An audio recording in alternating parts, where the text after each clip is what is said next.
Hey guys, welcome back to Mild Knowledge Exotic Animals, and look at this. This is my female Kenyan Samboa, and she is currently going through shed. And I'll just show you how deep she is in shed. I'm gonna run right over here.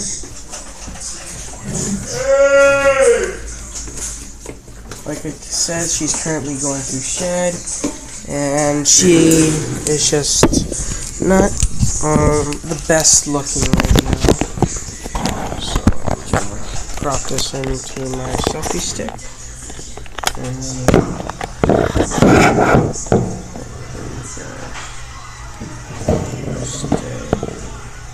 So yeah, I'm just gonna show you guys how she's going through shed, deep shed, because she is usually a nice, beautiful black and white, but she's going through shed, and plus you can tell by her cloudy eyes, and she has grown, and I can kind of get what of an understanding why she's going through shedding again, only under in 3 weeks, because she has not only gotten longer, she has gotten way more bigger in grams. She is now, I believe, pushing all the way up to, she grew 5 grams since I got her. We got her when she was 15 grams, and now she is basically 17, 18 grams.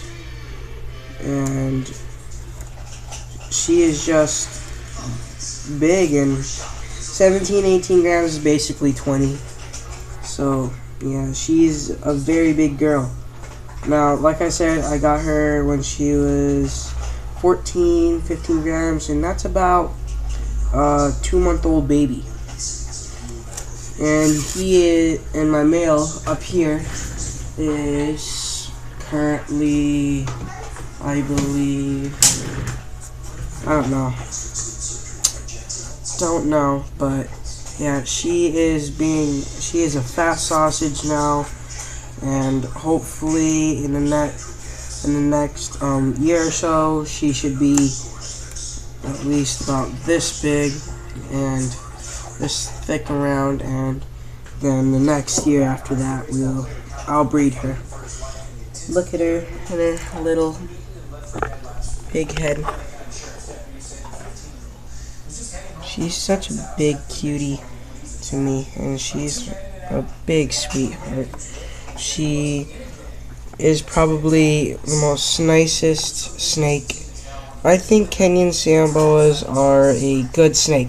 Actually, I am going to be talking about their care. Now, I might have already done a care video for them and stuff, but I'm just going to talk about the overall care for them.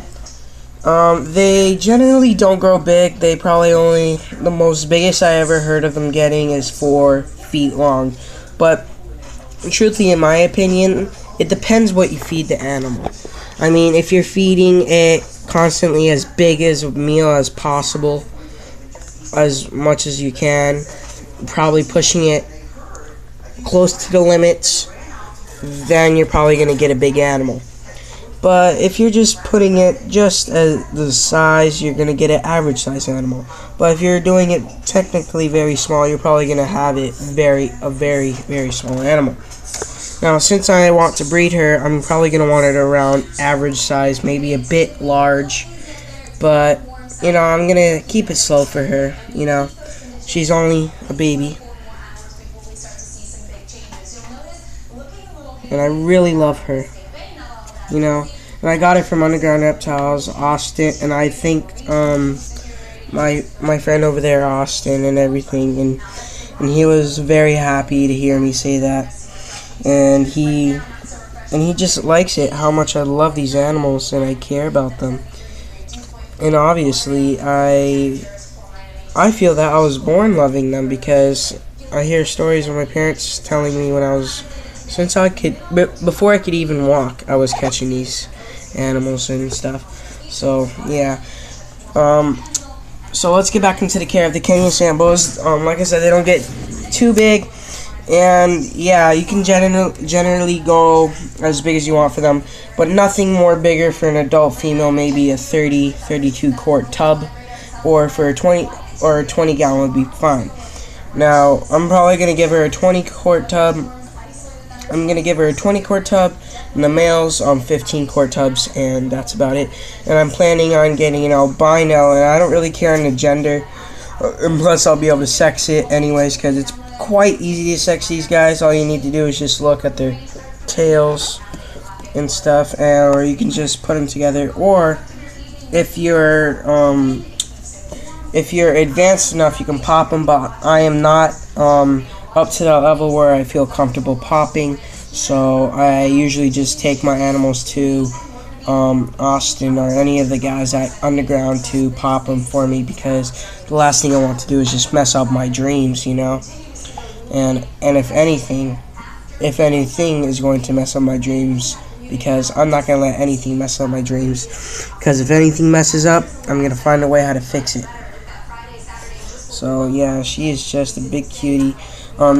Heating for these guys, you want for probably a newborn baby, you would want it between 90 in the mid 90s for a newborn, to help them go through shed and all that stuff. And you want to put a paper towel down, wet paper towel and everything for them for the first week or 4 to 7 days, because truthfully, you want them to go through their first shed before you feed them, put them into their own individual cages and all that stuff. Now, if they are trying to eat each other and all that stuff, and I know that sounds very weird and crazy, I do suggest that you should go ahead and give them their first meal and put them in their own separate cages. Now, these are a really hard animal to get them to go through shed. Because you can't have the humidity too high, because then they'll have respiratory system problems, and I think that's what happened with her, because I put her inside of this 3 times before, and I think that was a bit too much, and she got kind of like a sickness to it. I mean, right now she is opening her mouth to breathe a little bit here and there, but I'm gonna call Austin about it and ask him if that's okay, or should I do something. Because I'm going to tell him, I'm going to be honest with him, I'm going to tell him every single thing that I do and how to take care of these animals, see how I can improve. Because, truthfully, what I want to hear is how can I improve with keeping these animals, because I want them to have the best life possible. And for snakes, it's kind of hard to give them the best life as possible, but for some, it's very easy. Because all you truthfully need is a small cage, and because they like small. Because, okay, I'm going to tell you their background and thinking of this. They are always going to want to be in a safe place, and the safe place for a Kenyan sand boa is to burrow under something. They always want to be under something that's loose so that they can move through it. So you can always keep them on aspen shavings. I'm actually going to be switching them over to aspen shavings as soon as possible. And now she is climbing up onto here, because these snakes are not a water snake. They will like to have the occasional drink, but they don't like to be submerged underwater. So I'm probably only going to leave her in here for a little bit. So, like I said, 95 degrees, mid-90s. And for a baby like this, she is still a baby. Remember that. You want it between the mid-90s still. And for an adult, mid-90s to 100 degrees is perfect. Now, for a gravid female, you probably want it between 95 to 96 degrees to help her have those babies. Because when you don't have proper heating and you're being messed with too much, that is going to cause a lot of slugs and a lot of bad babies. And what you want for her is to have a successful, non-stressful pregnancy. Because the last thing you want to do is have a dead mother, you know? Because that would be pretty tragic in my case, because I'm not allowed to have too much animals. And as you can see, we got leopard geckos, got green snakes and green anoles, and we got 2 sand boas and 2 mice. And to my parents, that's a lot. And now I am starting to think that I do have a lot. So yeah, over here, like I said, nothing really changed with the rack so far.